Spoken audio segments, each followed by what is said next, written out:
இன்னைக்கு எஃப்ஐஆர் எப்படி வெளியில் வந்துச்சு அப்படின்லாம் சீமான் கேட்குறாரு இல்லையா? கமிஷனர்கிட்ட இப்படி கொடுத்துட்டு இப்படி வந்த ஒரு அரை மணி நேரத்துக்குள்ளேயே வந்து அந்த எஃப்ஐஆர் காப்பி வெளியில் யூடியூப் சேனலில் டெலிகாஸ்ட் ஆகி என்னைய கேலியும் கிண்டலுமா பண்ண போது இதே சீமானெல்லாம் அண்ணா பல்கலைக்கழக மாணவி விவகாரத்தில் யார் அந்த சார் என்ற சர்ச்சை முற்றியுள்ள நிலையில் நடிகை விஜயலட்சுமி வெளியிட்டுள்ள வீடியோ பரபரப்பை ஏற்படுத்தியுள்ளது. இது தமிழ்நாடு மக்களுக்காக நான் பேசிகிட்டு இருக்கிற வீடியோ.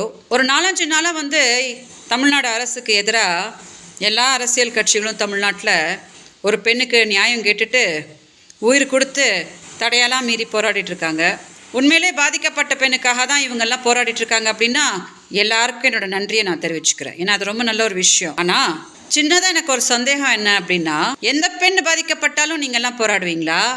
இல்லை திமுகவுக்கு எதிரான போராட்டம் அப்படின்னா தான் நீங்கள்லாம் உயிர் கொடுத்து போராடுவீங்களா அப்படின்னு எனக்கு சின்னதாக ஒரு சந்தேகம் வந்துச்சு. விஜயலட்சுமி அப்படின்னு சொன்னாலே 14 வருஷமாக சீமானால் பாதிக்கப்பட்டு இன்னும் ஒரு நியாயம் கிடைக்காம கதறிட்டுருக்கிற பெண் அப்படின்றது தான் உலகத்துக்கே தெரியும் இல்லையா?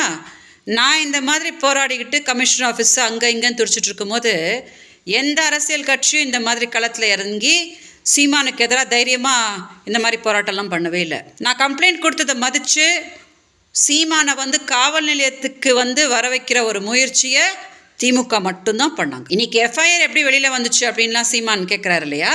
இதுக்கு முன்னாடி ஆட்சியில் இருந்த அஇஅதிமுக கிட்ட போய் நான் கம்ப்ளைண்ட் கொடுத்த போது கமிஷனர்கிட்ட இப்படி கொடுத்துட்டு இப்படி வந்த ஒரு அரை மணி நேரத்துக்குள்ளேயே வந்து அந்த எஃப்ஐஆர் காப்பி வெளியில் யூடியூப் சேனலில் டெலிகாஸ்ட் ஆகி என்னைய கேலியும் கிண்டலுமா பண்ண போது இதே சீமானெல்லாம் இந்த கேள்வியெல்லாம் கேட்கவே இல்லை. இன்றைக்கி பெங்களூரில் விஜயலட்சுமி ரொம்ப சந்தோஷமாக இருப்பாங்க. ஏன்னா சீமான் 50,000 ரூபாய் கொடுத்துட்ருப்பாரு அப்படின்னு யாரும் நினைக்க வேண்டாம். ஒரு மாதமாக நான் ரொம்ப உடம்பு சரியாமல் இருக்கேன். ஒரு சர்ஜரி கூட பண்ண வேண்டிய ஒரு சூழ்நிலையில் நான் இருக்கேன். கர்நாடகாவில் இருக்கக்கூடிய என்னோடய நண்பர்கள் தான் என்னை பார்த்துட்ருக்காங்க. ஆனால் எனக்கு இன்றைக்கி மனசு கேட்கலை. என்னை மாதிரி மக்கள் யாரும் ஏமாற வேணாம் அப்படின்னு இந்த வீடியோ பேசிகிட்ருக்கிறேன். ஸோ என்னோடய அனுபவத்தில் ஒரு பெண் போய் கம்ப்ளைண்ட் கொடுத்தா கண்டிப்பாக அந்த பெண்ணுக்கு வந்து நியாயம் வாங்கி கொடுக்கணும் அப்படின்னு முயற்சி பண்ணுறது திமுக மட்டும்தான். இன்றைக்கி இவங்கெல்லாம் எதுக்காக போராடிட்டுருக்காங்க அப்படின்னு எனக்கு புரியலை. நான் சொல்கிறத வச்சு மக்கள் நல்லா புரிஞ்சுக்குவாங்க அப்படின்னு நான் நம்புகிறேன். அதனால் தயவு செஞ்சு மக்கள் பார்க்கும்படி இந்த வீடியோ கொஞ்சம் டெலிகாஸ்ட் பண்ணுங்கள்.